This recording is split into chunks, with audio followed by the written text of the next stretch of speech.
Welcome to your 10 minutes new bulletin on 24th June 2022. With me, SHAFIQ FITRI, and the other reporters, NURUL HAFIZAH, FATIN AIDATUL AMIRA, NURAFIQAH and NURAFIQAH, live from Sri Pentas, Kuala Lumpur. The coronavirus COVID-19 has spread rapidly over the world and continues to expand in an unpredictable manner, posing a serious danger to all economies, particularly the operation of publicly listed companies. The government's response include mobility restriction, stay-at-home orders, social distance laws, and neighborhood lockdowns. The consequences of the pandemic have been well documented.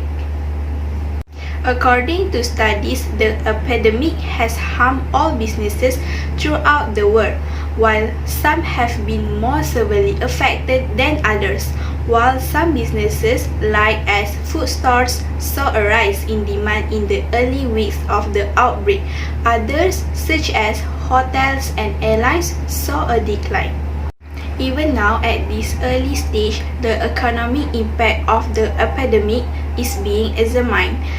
On the other hand, COVID-19's impact on business characteristics such as performance, governance, capital structure, and payout policy has received little consideration, dividend and share repurchase.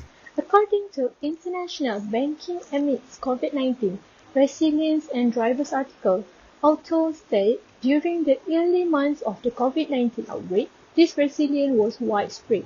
International banks included this in both cross-border and domestic claims. It also distinguished claims in both developed and developing countries, EME. It was also seen in year-over-year growth rate addressing the seasonal issue when all available data reflecting the pandemic was considered. By mid-2020, cross-border bank claims on financial and non-financial borrowers had increased by 4.8%. This is compared to a 5.2% decrease during the one-year GFC period through the end of 2008. Recent year-over-year growth was primarily due to AE's lending and down payments to borrowers in the financial sector, an increase of $2.7 trillion in the first quarter of 2020 and $1.2 trillion in the second quarter of 2020, exceeded the decrease in. Similarly, foreign bank dealing in local currency increased 8.6% year-on-year until mid-2020, primarily due to billing to AE Central Bank in the first quarter. Foreign claims against the private non-financial sector remain strong and are a measure of direct lending to the real economy. By mid-2020, it is expected to decrease by 0.5% year-on-year. This decline is smaller than at the beginning of the global financial crisis, when foreign claims against private non-banks fell 11.8% year-on-year by the end of 2008.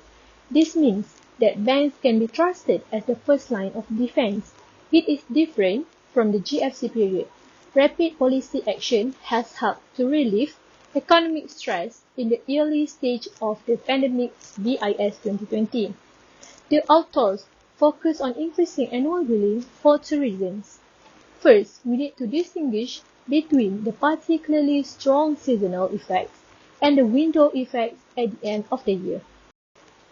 Second, understand all pandemic-related responses that impact international banks, including quantitative easing, central bank swap lines, and credit line cut across both the first and second quarters of 2020. Global production fell 9.1% year-on-year by mid-2020, well above the 0.2% decline by the end of 2008. Still, global cross-border claims increased by 4.8% until mid-2020. This is one of the highest annual growth rates since the global financial crisis, in contrast to the 5.2% decline by the end of 2008. Similarly, local currency billing in local currency has risen from a historical high of 8 to mid-2020 by 6% year-on-year. Again, the contrast with GFC is clear. By the end of 2008, these claims had increased by only 3.2%. Aside from the resilience of the banks, Recent strong growth reflects the high borrowing needs of the blockade.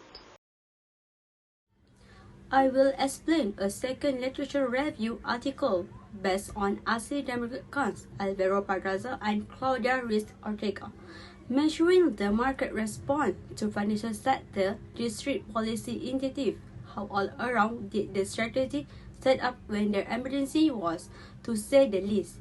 In this part, we take a glance at how the market responds to various strategies that attempt to fix the issue in the monetary area. Policy interventions, we use data about the date and kind of large arrangement chains to assist the monetary area with managing the impact of the COVID-19 crisis. The World Bank set up the information and make it accessible to people in the general, World Bank 2020. It discussed how strategy is made in nations with low, center, and top-level salary. We got data about every strategy measure from both public and global associations and specialists. For every approach draft, the data set give data about the declaration and the day of the declaration. However, not the hour of movement. This implies that examination must be done every day. We put estimates that have been addressed and are focused on the financial area into the accompanying category. First, liquidity support. Second, budgetary measure. Third, borrower help. And lastly, money-related arrangement.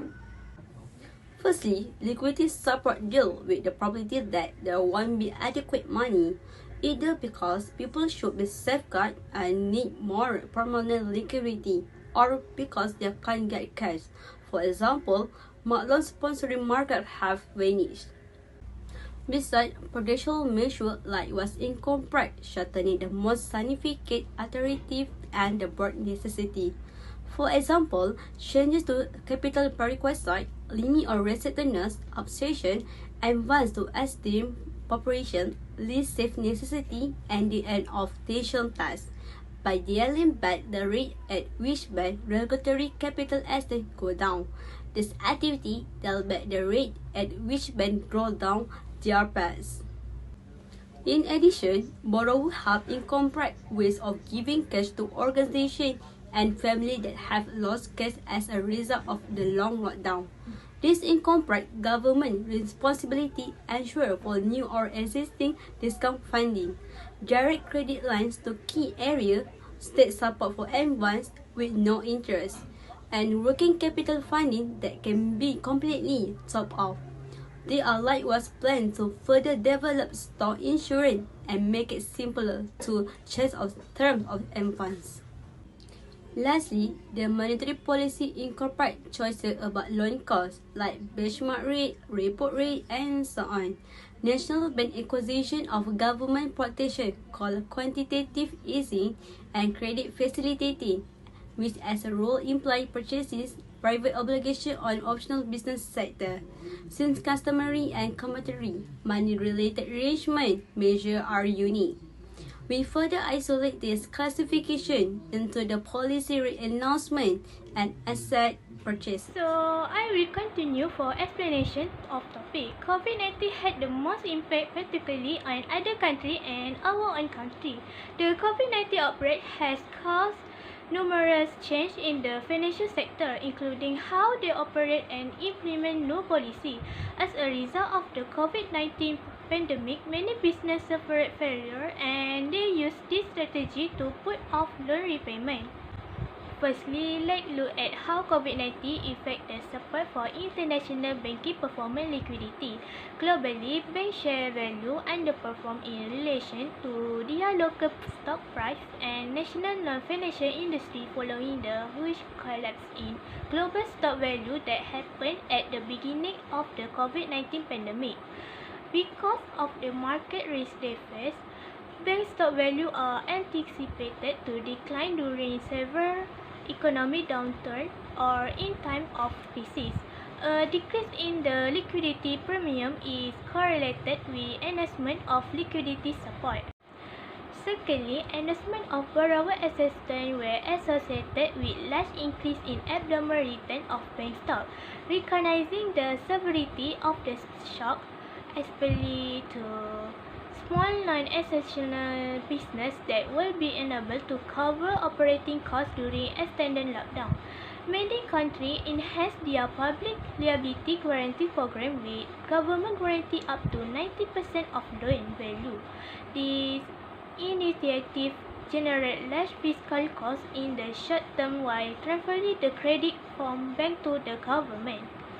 Thirdly, the impact of COVID-19 toward international banking performance are monetary policy. Interest rate cuts were associated with significant decline in the liquidity program. To be precise, during day of policy rate cut, banks with lower liquidity experienced higher abnormal return than more liquid banks. The significant relative increase in abnormal stock return among banks with lower liquidity in the financial system, thereby benefiting banks with large funding risk. Although surprises of interest rate were cut were not associated with significant increase in bank stock price, such announcement did appear to have different effect across banks. In the conclusion, existing credit lines amounts were actively associated on both the borrower and lender sides. As a result, banks were able to cope with significant drawdowns in credit lines and other liquidity demands from stressed customers. With the experience and studies that they have, we think they must know how to overcome this problem, and we think that the way they overcome this outbreak, it was a great successful for the first timer in handling these problems. Besides, we hope that the foreign bank can maintain this quality and can improve it more better in future.